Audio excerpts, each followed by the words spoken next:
श्री स्वामी समर्थ. मी Shravani, stitch with Shravani या आपल्या यूट्यूब चॅनलवरती सर्वांचं मनापासून स्वागत करते. आज आपण पाहणार आहोत स्वामी समर्थांसाठी वस्त्र कसं बनवायचं. या आधीच्या व्हिडिओमध्ये आपण स्वामींची कंथा टोपी कशी बनवायची ते शिकलो होतो.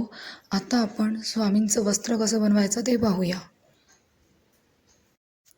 वस्त्रासाठी लागणारं अस्तर मी आधीच कट करून घेतलं आहे. मी त्याची तुम्हाला मापं सांगते. लांबीला मी 10 इंच घेतलं आहे आणि त्याची रुंदी मी 4 इंच घेतली आहे. कारण माझ्याकडे जी स्वामींची मूर्ती आहे ती 3 ते 4 इंचाचीच असल्यामुळे मला त्याचं माप 10 इंच आणि 4 इंच असं घ्यावं लागलं. लांबी 10 इंच आणि रुंदी 4 इंच. हे अस्तर मी मेन पीसवर ठेवून सेम मापामध्ये कट करून घेतलं आहे.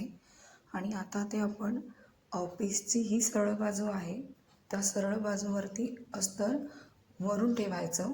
सरळवर अस्तर ठेवायचं आणि चारी बाजूनी त्याला टीप मारून घ्यायची.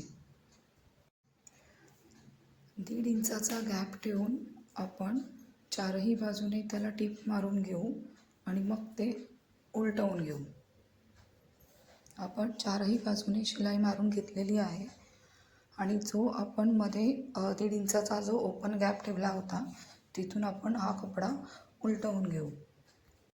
कपडा उलटवून घेतल्यावर कपड्याची सरळ बाजू ही वर येईल. कपडा सरळ करून एखाद्या स्क्रूड्रायव्हरच्या साहाय्याने त्याचे चारही कोपरे नीट व्यवस्थित असे वर काढून घेऊ. त्यामुळे छान अशी फिनिशिंग पण येईल. आपण जिथे 1.5 इंचाचा गॅप सोडला होता तिथला कपडा आतमध्ये टाकून तिथून दाब शिलाई सुरू करून चारही बाजूने दाब शिलाई देऊन घेऊ. मी दाब शिलाई देऊन घेतलेली आहे. आता एक लेस घेऊन ती आपण त्या कपड्याच्या चारही बाजूला लावून घेऊ. आपला शेला तयार आहे. मी चारी बाजूने लेस फिरवली. मी मगाशी थोडं शूट करायला विसरली त्यामुळे ते दाखवता नाही आलं.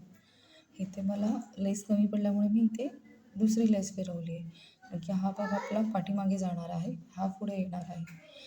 आणि टोपीला कुंदन असल्यामुळे किंवा पॅचवर्क केल्यामुळे मी इथे 2 साईडला पॅचवर्क करणार आहे सेम असेच. आणि मग मी तुम्हाला फायनल लुक दाखवते. इथे आता आपण कुंदन वर्क करून घेऊ.